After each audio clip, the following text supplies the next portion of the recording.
Jejak Seni Cikgu Senang Hati. Okey, pada kali ini saya akan memberi tips bagaimana nak menjawab soalan pendidikan seni visual SPM kertas 2, iaitu kertas menggambar.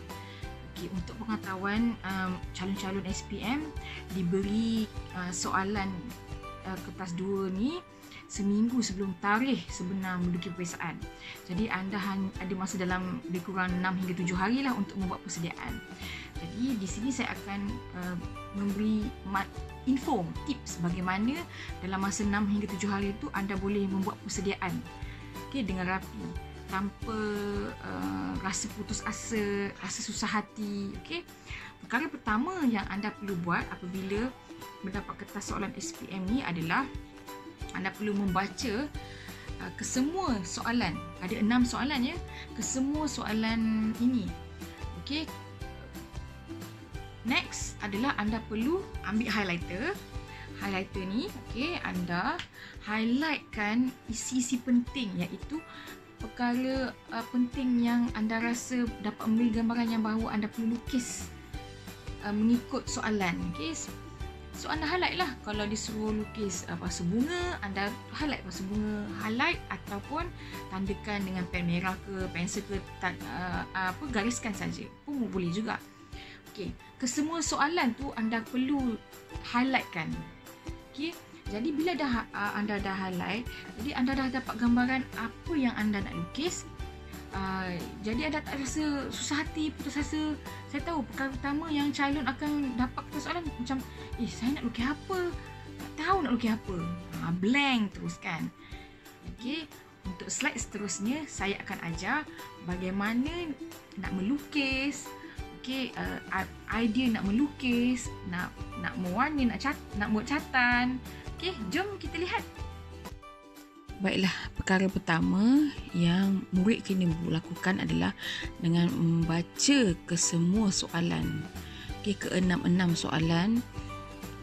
Kemudian bila dah baca, jadi anda dah dapat gambaran sebenar setiap soalan tu nak apa.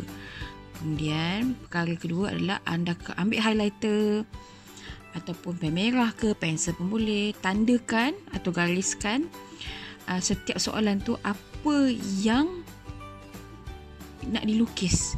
Maknanya kehendak soalan lah. Okey. Kemudian nombor 3, kena pasti tema setiap soalan tu. Tema setiap soalan ni ada 6. Okey, kalau anda lihat di sini ada 6. Kemudian cuba tanya pada jiwa anda sendiri. Anda ni suka yang tema soalan macam mana? Ada murid suka lukis kartun, suka lukis doodle. Itu lebih kepada fantasi atau khayalan. Maknanya murid ni jenis yang suka berimajinasi tinggi. Pilih soalan yang begitu. Kemudian ada murid yang agak suka lukis orang kan. Pilih soalan yang berbentuk beginilah, sebab dia memerlukan imajinasi tinggi. Okey. Kemudian ada yang suka pada alam benda, suka lukis benda, macam pemandangan pun ada kan. Boleh pilih. So tentukan jiwa anda ni suka yang mana.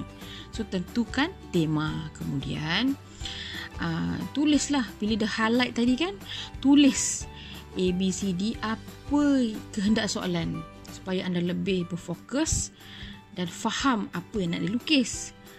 Okey. Kemudian next adalah tentukan prinsip rekaan atau unsur seni.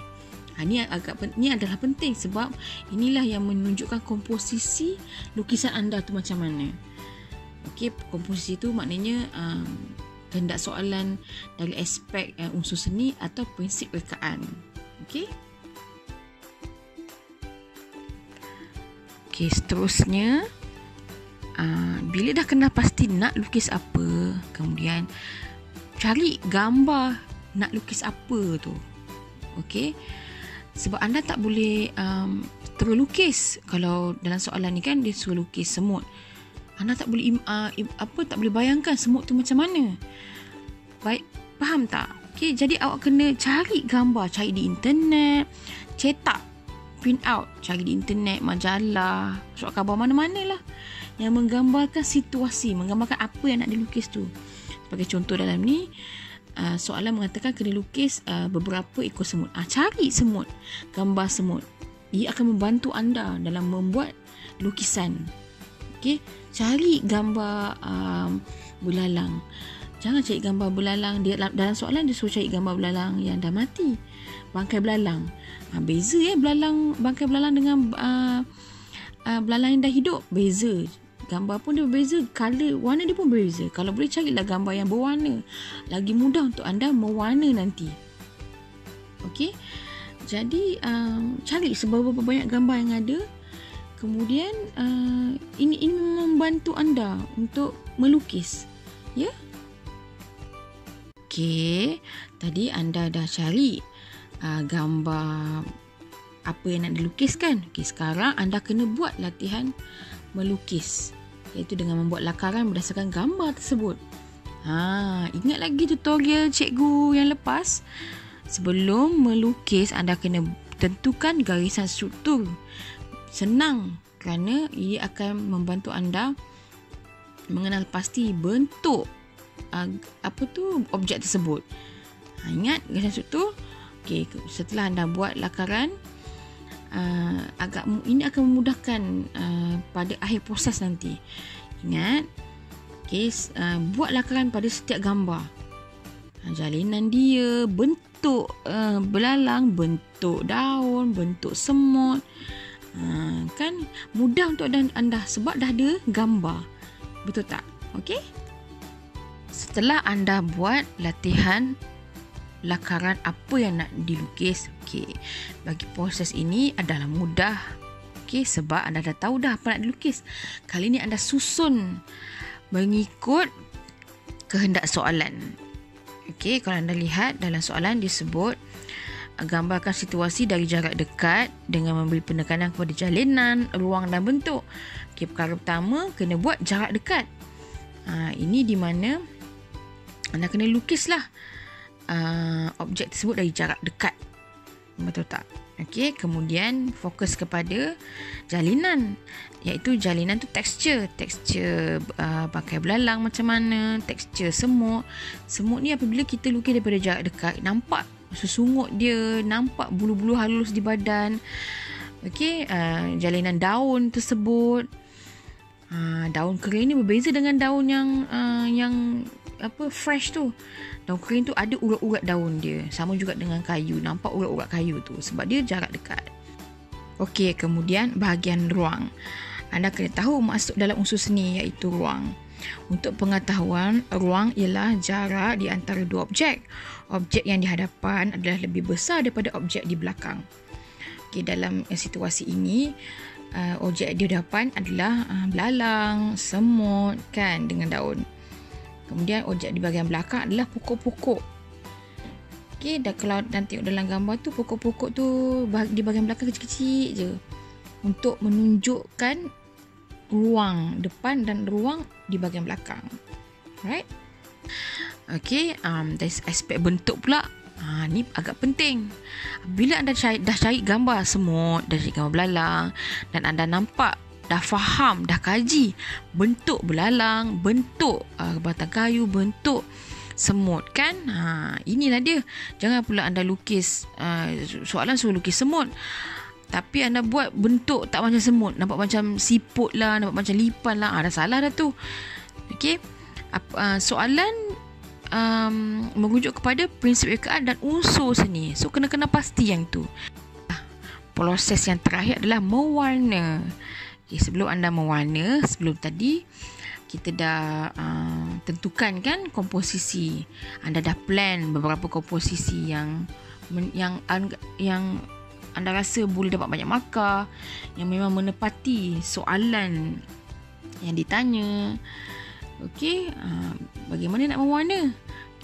Untuk mewarna objek di bahagian hadapan, okey, murid perlulah mewarnakan dengan lebih jelas dan menggunakan warna yang terang.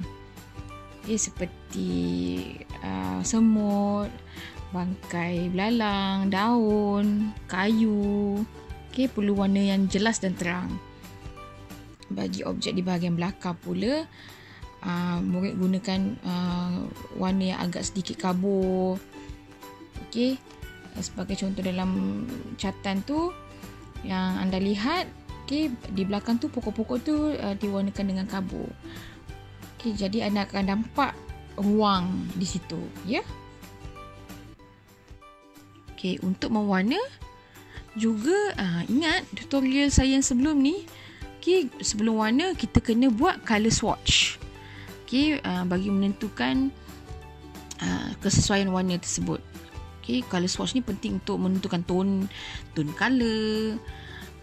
Kalau anda lihat di sini nampak ruang belakang, tone colour dia agak suram tapi cerah sikit. Bahagian depan pula nampak terang.